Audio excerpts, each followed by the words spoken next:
Dear you, I don't know your name. I don't know where you're watching this from. Whether you're in bed at midnight with your headphones in, or sitting in your car in a parking lot somewhere, or lying on a couch trying to figure out why a relationship that should be fine somehow never feels fine. But I want to talk to you directly because what I'm about to explain isn't abstract. It isn't academic. It's about you, specifically. And it was set in motion before you were old enough to form a conscious memory. Here's what happened. In the first 5 years of your life, your brain was doing something that it will never do again at any other point in your existence. It was building its foundational model of what relationships are, what safety feels like, what love looks like, how much you can trust other people to show up when you need them. This model was built almost entirely from one source of information: the people who took care of you. Not from what they said, not from the rules they gave you, from the pattern, from whether, when you cried, someone came, from whether, when you were scared, someone was calm, from whether, when you needed reassurance, you got it consistently, or sometimes, or rarely, or in ways that felt conditional on your behavior. Your brain observed this pattern over thousands of small interactions and encoded it as the template for what to expect from close relationships. Psychologists call this template an attachment style, and it is operating in your relationships right now, today, whether you are aware of it or not. Let me describe the 4 main patterns, and I want you to listen honestly, not to diagnose yourself, just to recognize. If you grew up with caregivers who were consistently responsive, who showed up when you needed them, who were warm and present and attuned, you likely developed what's called secure attachment. Securely attached people generally feel comfortable with closeness and with separateness. They can ask for what they need without it feeling desperate. They can handle conflict without it feeling like the relationship is ending. They trust mostly that people they love will not abandon them without reason. Approximately 56% of adults have secure attachment. If you're reading that number and thinking, that's more than half, so I'm probably fine, wait. If you grew up with caregivers who were present but not particularly emotionally attuned, who provided physical care but weren't comfortable with emotional expression, who told you to stop crying, who encouraged independence but not emotional openness, you may have developed what's called avoidant attachment. Avoidant attachment doesn't look like what most people think anxiety looks like. It looks like self-sufficiency. It looks like the person who doesn't like to talk about feelings and says they don't need much from other people. It looks like someone who is genuinely comfortable when relationships stay at a certain emotional distance, and genuinely uncomfortable, sometimes consciously, sometimes without understanding why, when someone tries to get closer. What happened in that child's home was a very rational adaptation. The nervous system learned emotional need does not get met. Expressing emotional need leads to withdrawal or criticism. Solution: suppress emotional need. The adaptation worked in that environment. In adult relationships, it creates distance that can feel like coldness to a partner who needs closeness. If you grew up with caregivers who were inconsistently responsive, sometimes warm and present, sometimes absent or distracted or overwhelmed, with no reliable pattern, you may have developed anxious attachment. Anxious attachment looks like hypervigilance about relationships. It looks like checking your phone compulsively to see if they've replied. It looks like interpreting a delayed text as evidence that something is wrong.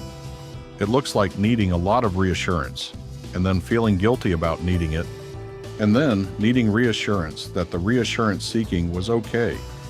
It looks like fearing abandonment while sometimes, unconsciously, doing things that create conflict.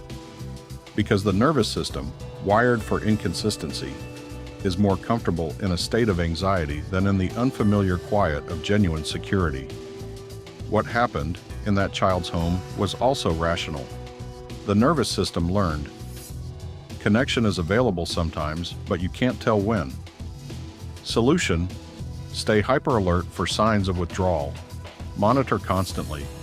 protest loudly when the connection seems threatened. Again, this worked in that environment. The anxious child's protests did sometimes bring the inconsistent caregiver back. In adult relationships, the same behavior creates the very dynamic it fears. And then there is disorganized attachment, the pattern that develops when the source of safety and the source of fear are the same person. When the caregiver is frightening, through abuse, through unresolved trauma of their own that floods the child's environment, the child's nervous system receives a paradoxical command: move toward safety, move away from danger. And safety and danger are the same person. This creates a fragmented attachment strategy that, in adults, often looks like intense relationships that cycle through closeness and distance, sometimes with what feels like uncontrollable emotional swings. I want to stop here and say something important. None of these patterns mean you are broken. None of them are your fault. You developed them as a child, with the brain and nervous system of a child, responding rationally to the environment you are in. The child's brain does not have the capacity to think, "My caregiver is inconsistently available due to their own unmet needs." The child's brain has only one hypothesis available. This is what relationships are. That hypothesis became your template. And templates are not destiny. Here's what the research actually shows about change. John Bowlby, the British psychiatrist who developed attachment theory in the 1950s, initially suggested that attachment patterns were largely fixed by age 5. Later research, particularly from developmental psychologist Mary Main, showed that they are not fixed at all. They are updated by experience, specifically by corrective relational experiences. Relationships with partners, friends, therapists, or communities where the expectation is violated enough times in a positive direction that the brain updates its model. A person with anxious attachment, who is in a consistent, reliably warm relationship long enough, will begin to expect consistency. Not overnight. Over time, through repeated experience. The nervous system learns through pattern, and it can learn a new pattern. But there is a complication. The most common thing that happens is that people with incompatible attachment styles find each other. The anxious attacher and the avoidant attacher are, notoriously, almost magnetic to each other. The anxious person finds the avoidant person's emotional self-sufficiency attractive. They interpret it as security. The avoidant person finds the anxious person's expressiveness attractive. They feel wanted without having to expose vulnerability. Then, in the relationship, the anxious person's need for closeness activates the avoidant person's discomfort with closeness, which causes the avoidant person to pull back, which activates the anxious person's fear of abandonment, which causes the anxious person to increase their bids for reassurance, which causes the avoidant person to feel overwhelmed and pull back further. The cycle continues until something changes, until one or both people recognize the pattern for what it is, until the conversation becomes not, "Why are you so needy?" or "Why are you so cold?" but "What did closeness teach you it was safe to expect?" That is a very different conversation. What do you do with this? First, identify your pattern. Not to label yourself, but to understand yourself. There are validated attachment assessments online. The experiences in close relationships. Scale is the most widely used. Understanding your style is the first step to distinguishing between what you feel and what is real in a given moment, in a given relationship.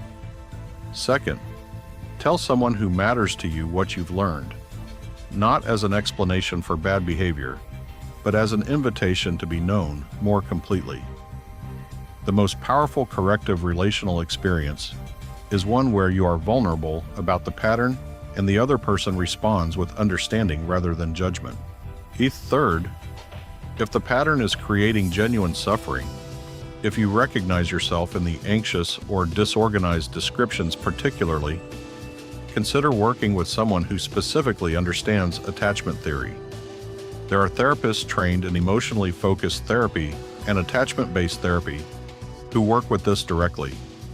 Change is not just possible, it is documented in brain imaging studies. The neural pathways are genuinely, physically different in people who have developed earned secure attachment through therapeutic relationships. Dear you, you were 5 years old when most of this was written into your nervous system. You did not choose it. You did not understand it. You were simply a child, reading the room, doing the best you could with the information available. The pattern you developed kept you connected to the people you needed most. It was the right response to that situation. You're in a different situation now, and different situations allow for different responses. That's not a small thing. That's actually everything.